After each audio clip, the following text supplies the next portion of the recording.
Breakdown. Catch the Railway Budget speech live on CNBC TV 18. Presented by Aditya Birla Group, taking India to the world. In association with Binani Cement, Indigo, Jaiprakash Power Ventures and PC Jeweler. Media partner, Dainik Bhaskar. Digital outdoor partner, DSL. Cafe partner, Barista Lavasa. Print partner, Business Standard. Broadcast partner, YouTube.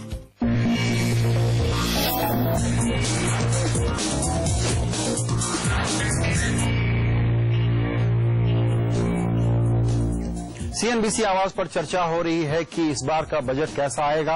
अब सवाल करता हूं मैं चौधरी साहब आपसे, जो wish list है जिसकी चर्चाएं हम लोगों ने बहुत दिनों से की हैं, उनमें से क्या आपको लगता है कहां तक वित्त मंत्री जी जाएंगे उनको पूरा करने के लिए, या बिल्कुल डरा हुआ सधा हुआ एक बजट लाएंगे? देखिए साहब, एक तरह से जो एक्सपेक्टेशंस हैं वो बहुत ज्यादा हैं और मेरा ख्याल वो एक्सपेक्टेशंस तो वो मीट कर नहीं पाएंगे, क्योंकि काफी अनरियलिस्टिक है एक्सपेक्टेशंस भी। अब आप देखिए, आप बजट को बैलेंस करना चाहते हैं, आप सारे सब्सिडीज को निकालना चाहते हैं, मेरा ख्याल वो सब होने नहीं वाला है। वो काफी मुश्किल काम है और स्पेशली इस टाइम कोalition की जो पॉलिटिक्स चल रही है उसमें ये सब होने नहीं वाला। मेरे ख्याल से जो पहले बात हो रही थी इसमें कि बढ़ाव की तरफ किस तरह से लिया जाए कंट्री को, क्योंकि वो जो मोमेंटम लॉस हुआ है कंट्री का उसमें वापस ले जाना चाहिए। और मैं देखता हूं कि जिस तरह से 2008-2009 में उस टाइम पूरी वर्ल्ड में वो जो सिचुएशन थी, उस टाइम कंट्री किस तरह से एक्शंस हमने लिए, बोल्ड एक्शंस लिए, जिससे हमने पूरी इन्वेस्टमेंट को रिवाइव किया, वो हमें फिर से करना पड़ेगा एक तरह से। क्योंकि सबसे बड़ा प्रॉब्लम है कि इन्वेस्टमेंट बहुत ही कैपिटल फॉर्मेशन जो है, इन्वेस्टमेंट्स जो है वो हो नहीं रही, क्योंकि वो सारा पैसा चला जाता है खर्चे में, ब्याज में, घाटा पूरा करने में और सरकार भर को चलाने में।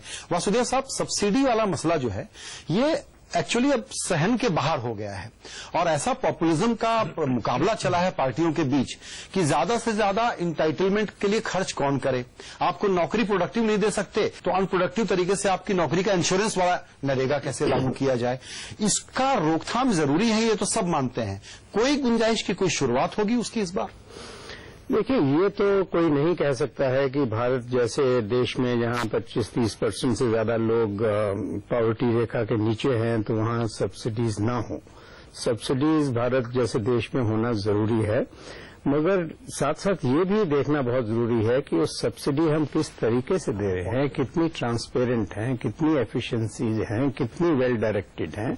आज की तारीख में ये नहीं मालूम होता है कि अगर आप फर्टिलाइजर सब्सिडीज दे रहे हैं या पेट्रोलियम प्रोडक्ट सब्सिडी दे रहे हैं या फूड सब्सिडी दे रहे हैं, आप कंज्यूमर को सब्सिडाइज कर रहे हैं जिसको आप करना चाहते हैं, या इनएफिशिएंसी को सब्सिडाइज कर रहे हैं, क्योंकि ये सारी सब्सिडीज कॉस्ट प्लस प्राइसिंग के तहत दी जाती हैं, जिससे ये जितने आप ज्यादा इनएफिशिएंट हो उतनी ज्यादा आपको सब्सिडी मिल जाती है, वैसे मोटे मोटे तौर पे। तो इसलिए ये सब्सिडीज की जो प्रणाली है इसका एक ऐसा विश्लेषण होना चाहिए कि हम उसको कैसे वेल डायरेक्टेड करें, कैसे उसको ट्रांसपेरेंट बनाएं, ताकि जो सब्सिडीज का जो असली मकसद है वो भी पूरा हो सके और सरकार के ऊपर कोई इनएफिशिएंसीज बढ़ाने का इल्जाम न लगे और सरकार जो है वो सब्सिडी का जो बोझ है बजट पे उसको भी कम कर सके। बिल्कुल, इनएफिशिएंसी में एक तो आईटी के लोग हैं आप लोग, उसका बड़ा भारी इस्तेमाल हो सकता है, जिस पर ज्यादा डिबेट नहीं कर रहे हैं या विरोध कर रहे हैं एक तरीके से इनडायरेक्टली कि अगर ये लागू हो गया तो चोरी बंद हो जाएगी।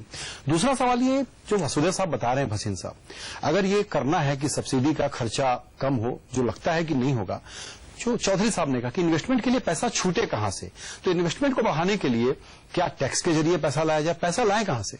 जी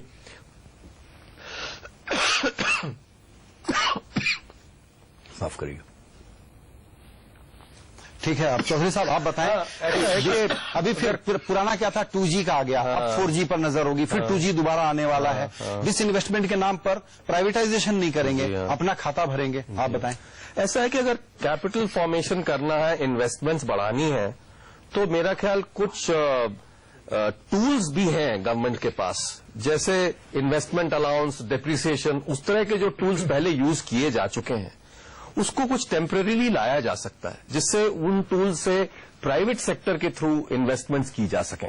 तो वो कुछ एरियाज हैं जो देखे जा सकते हैं, जैसे मैन्युफैक्चरिंग है, एक्सपोर्ट्स हैं, इन दोनों को हमको वापस जोर शोर से लाना चाहिए। क्योंकि मैन्युफैक्चरिंग में अगर आप फिर ये लगा देंगे कि एक्साइज ड्यूटी फिर से इंक्रीज कर दी, तो फिर मैन्युफैक्चरिंग फिर बैठ जाएगी। एक्सपोर्ट्स में आप देखिए SEZ में मैट लगा दिया। सो इस तरह की कुछ गलतियां जरूर हुई हैं रिसेंटली, उनको हमें जरूर करेक्ट भी करना चाहिए और अभी जरूरत है उनको करेक्ट करने की। हो सकता है मोमेंटम वापस आ जाए 1, 1.5, 2 साल बाद, तो कुछ ये टैक्सेस वगैरह इंक्रीज भी किए जा सकते हैं। पर इस समय जो टूल्स हैं उनको यूज करके इन्वेस्टमेंट और कैपिटल फॉर्मेशन को वापस लाना बहुत जरूरी है। जी, लेकिन इसमें यह है कि जो अच्छे सेक्टर हैं उनसे पैसा और कैसे निकाला जाए। एक तो ये कोशिश सरकार की रहती है कि इनसे और वसूली कर लो, ये टेंडेंसी दोबारा दिखेगी क्योंकि पैसा चाहिए प्रणब बाबू को। भसीन साहब जी, इन्वेस्टमेंट के लिए क्लाइमेट चाहिए, क्लाइमेट के लिए कॉन्फिडेंस चाहिए। तो अगर गवर्नमेंट ये कह पाए कि देखिए हम डिसीजंस लेंगे, हम कॉन्फिडेंस देंगे कि आपको इंडस्ट्री को सपोर्ट करेंगे, इंडस्ट्रियल पॉलिसी निकालेंगे, इन्हीं चीजों से इन्वेस्टमेंट बढ़ेगी। छोटी छोटी चीजें भी मैं मानता हूं उनकी जरूरत है, अब MAT और जो SEZ पे लग गई है और छोटी मोटी जो चीजें आती है वो रुकावट आती है। लेकिन ये सबसे मेरे ख्याल में तो सबसे इंपॉर्टेंट चीज है डिसीजन मेकिंग। आप डिसीजंस लीजिए, जो अप्रूवल्स चाहिए लोगों को दीजिए। अब हमारे इतने बड़े बड़े प्रोजेक्ट्स बैठे हुए हैं, सारे पास नहीं हो रहे, या रुकावट में बैठे हुए हैं या डिले हो गए। बिल्कुल, इसी में सर वसुदेव साहब एक देखिए टेलीकॉम का क्या हाल हुआ।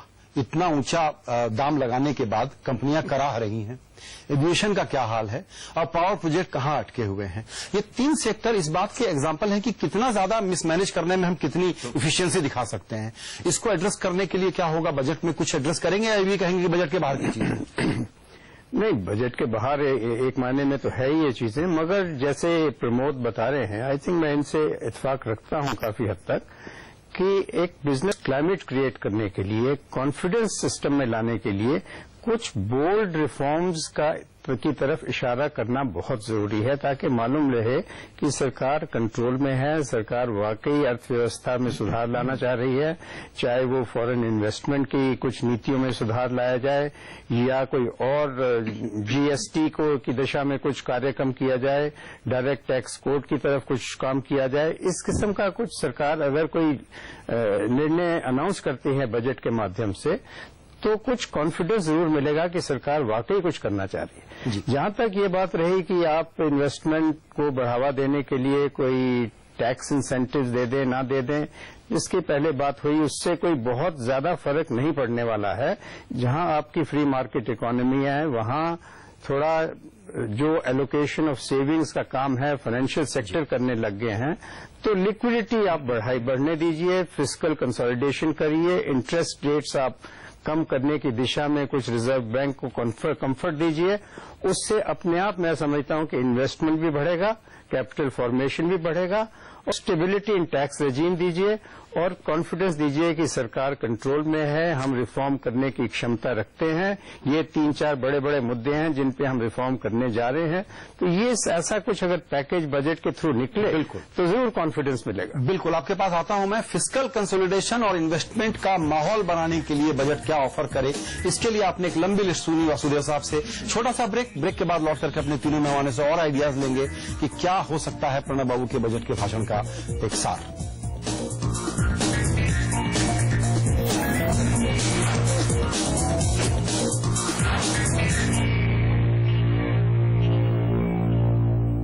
नेशनल बॉल पेंटिंग के फाइनल मुकाबले में लकी, पप्पू और छुटकाऊ ने